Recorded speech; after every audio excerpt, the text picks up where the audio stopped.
Shalom and welcome to another in our series of podcasts from Temple Beth Am, a dynamic center for conservative Judaism in Los Angeles.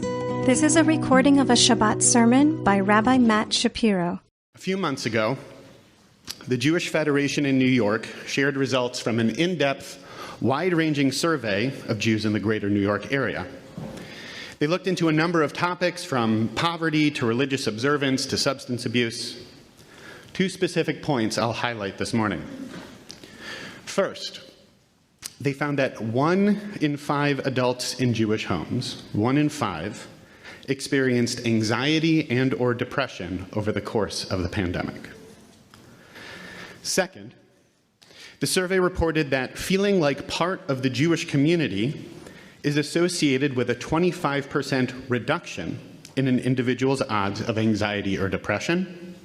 Attending Jewish programs reduced the chance of having anxiety or depression by about half, and similarly, attending religious services is associated with the likelihood of anxiety and or depression being reduced by 75%. Now, don't get me wrong. This is, of course, not to say that synagogue will cure your depression. We don't know what's correlation or causation. Does coming to shul help with anxiety, or are people who are experiencing these challenges just less likely to show up? Whatever the link, there's clearly some type of relationship between community connection and mental health. These conclusions might seem fairly intuitive. We've known this from the very beginning. Upon seeing the very first person in the world, God notes, Lo tov heyot adam levado, it's not good for a person to be alone. Our religious civilization is built upon the role of community. We pray together, we celebrate together, we mourn together. And of course, it's not only Jews who need community and relationship in our lives, all people do. In his recent book, Lost Connections, which explores both sources of and potential responses to anxiety and depression, the author Johann Hari sees this idea through an anthropological lens.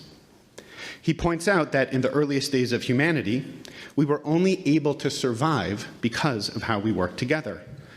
Therefore, it makes good biological sense that we might experience higher rates of anxiety and depression when we're lonely. Every human instinct, he writes, is honed not for life on your own, but for life in a tribe. It's no surprise, then, that those of us who are fortunate to consistently be part of a community might show greater signs of well-being. Briefly returning to the survey, it was also reported that respondents with no social network to depend on for help reported mental health problems at a rate 5 times higher than those with a meaningful social network of 10 or more persons. This data provides a particularly poignant focus on how challenging the past 2+ years have been. No matter how nimbly we've pivoted for the umpteenth time, no matter how compelling our various Zoom offerings have been, there's still no substitute for, well, this. Being together, in person, sharing time, building relationships, and yes, celebrating together, Mazel Tov again, as a community. We've been scattered, and we've only finally, recently, been able to consistently join together again. This challenge of finding our tribe, of knowing our place, isn't a new one. There's a construct within our tradition that's touched on in this week's Parsha and explored in greater depth in last week's Parsha that offers a potential solution, inviting us to go one step deeper than enjoying the deep benefits of coming here to schmooze during Musaf, the Yovel, or Jubilee year. We've read about the 7-year cycle of Shemitah, the sabbatical year when the land needs to rest. And after 7 Shemitah cycles, the 5th year is a Yovel, a Jubilee year. In this year, among others, there's a noteworthy commandment that all land holdings return to their original owners. In Vayikra, Leviticus chapter 25, verse 10, we're told, V'shavtem ish el achuzato ve'ish el mishpachto tashuvu.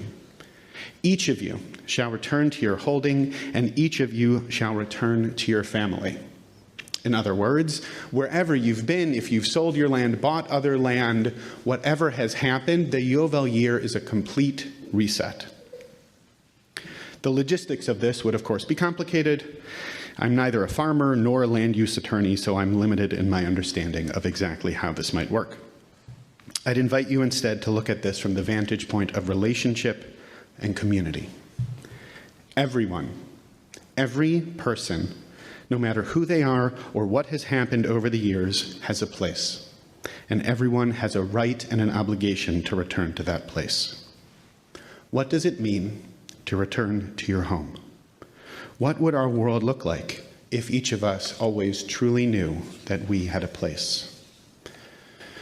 That might feel complicated. Family isn't always easy, and in fact, for some of us, considering a return to family might be uncomfortable or even scary. So if your family of origin was not a place of safety, please envision this as a return to a place that does feel like home to you, whatever or wherever that may be. Yovel is the great equalizer, an ultimate reminder that we each have inherent value. We each have infinite worth with our own unique place. As Rabbi Adin Steinsaltz wrote, each human being is put in charge of a certain portion of God's garden, to work it and to keep it. Now, presumably, if you're coming back after 50 years, or even, let's say, a little over 2, you're a different person than you were when you left, and it's still your portion. This concept calls to us to ensure that we establish and sustain our homes, to ensure that our communities are welcoming spaces, that we appreciate and honor people for who they are, wherever they've been, whatever they're experiencing. I'm offering these thoughts specifically today, since May is Mental Health Awareness Month. To briefly explore that phrase, I'll offer 3 important reflections specifically about mental health. First, mental health is health. Our physical health impacts our mental wellness informs our spiritual connection. It's not so easy to tease apart one from the other. It can even be counterproductive and unhelpful to take an isolated or siloed perspective on our wellness rather than an integrated one. Second, health and wellness is a spectrum, not a binary. Just like most of us are in neither perfect physical health nor completely lacking it, so too with our mental health. Many of us, fortunately, though if the survey is any indication, no more than roughly 80%, have a moderate to pretty good state of mental health, which still requires attention and maintenance just like our physical health does. And as with physical health as well, there may be times when we're less well, and we can then hopefully find strategies to address that need. Third, while it's true that perhaps synagogue life might be one component of those strategies, being in community, being in relationship isn't a cure-all. Doctors, professional practitioners can be vital resources. It's important to have an accurate sense of what you're experiencing to address an issue that may very well and often is multifaceted. No amount of community building or resource development or loving, caring relationships fully eliminates the possibility of tragedies occurring. They have happened, even in situations where families and friends and communities have done everything they possibly could. All we can do, what we must do, is support each other and care for each other to minimize that possibility and to hold each other if and when, God forbid, a tragedy does occur. So what are we supposed to do? How could we get to a place where we can both create and be a part of this type of community? The Ishbitzer Rebbe, the Mea Shiloach, offered a counterintuitive approach in his teachings on cycles of Shemitah and Yovel, the sabbatical and Jubilee years. He points out that first, we actually need that Shemitah year when the land rests, and then we can have the Jubilee year when we all return. First, we need to release. We need to let go. And only then can we go back to our place and return home. It might seem unhelpful. What does one have to do with the other? I'll remind you, and myself, since I forget this sometimes, so much in life is out of our control. And in that case, it can be easy to get stuck, to grasp, to try to gain perceived control. And at least for me, when I get into that pattern, I can get lost within myself instead of connecting with others or reaching out for help. As I read in another study I looked at, isolation is both a cause of mental unwellness and a response to it. What the Ishbitzer Rebbe succinctly and wisely guides us to is a simple two-step plan. First, let go. And second, return. Let go and return. That plan can help us to reconnect.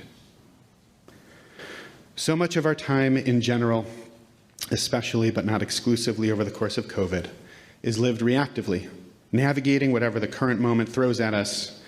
But Yovel is something that happens over decades, not days. Communities are built and sustained over the long term. This is a push for us to consider how to create spaces and how to build them proactively, with intention, how we can sustain the ways in which we help people feel at home, to seek out the ways in which we can do that even better than we already do. This is a complicated, potentially fraught topic. If you're hearing something that you find challenging or uncomfortable, I hope you'll reach out so that we can explore it together. Only through honest communication can we create the type of community I hope for. I don't know that I have words to describe what I was feeling on Tuesday after the tragedy in Texas. I felt so sad. I felt so scared. I don't think anything could have changed that. But I do know that having family and friends and colleagues that I could turn to for support and words of comfort and hugs, I could surrender the desire to just get through it and instead be in the moment, in all that I was experiencing. This didn't eliminate the pain or the fear or the sadness, but it did help me to move through it. I'm under no illusion that this is always the case for me or for anyone, but it can help. It often does. Not always, but often, and often matters, especially in times when it feels like there's just so much to navigate. In the moments when you're struggling, with whatever it may be, sadness, stress, pain, please remember that you're not the only one experiencing that. You don't have to control it or deal with it alone. I hope you know that I'm here. You can come say hi, send an email, make a call, that we're here, all of us, so that you can reach out if and when you need it. Together, we can take a deep breath, let go, and return. It's okay to be anxious. It's okay to be depressed. It's okay to have any number of formal mental health diagnoses. After all, mental health challenges certainly aren't limited to just anxiety and depression. It's okay to just need to have a moment or two or three when things feel difficult and you need a little help. I've certainly been there. Through all of this, though, none of us are alone, and we're here together. Being in community opens up the opportunity for all of us to let go a little bit, and then to remember, no matter what, you can return. You always, always have a home. You have been listening to another in our series of podcasts from Temple Beth Am, a dynamic center for conservative Judaism in Los Angeles. If you enjoy these podcasts, we invite you to write a review on the Apple Podcast site or wherever you get your podcasts. For more information about Temple Beth Am Los Angeles, go to tbala.org.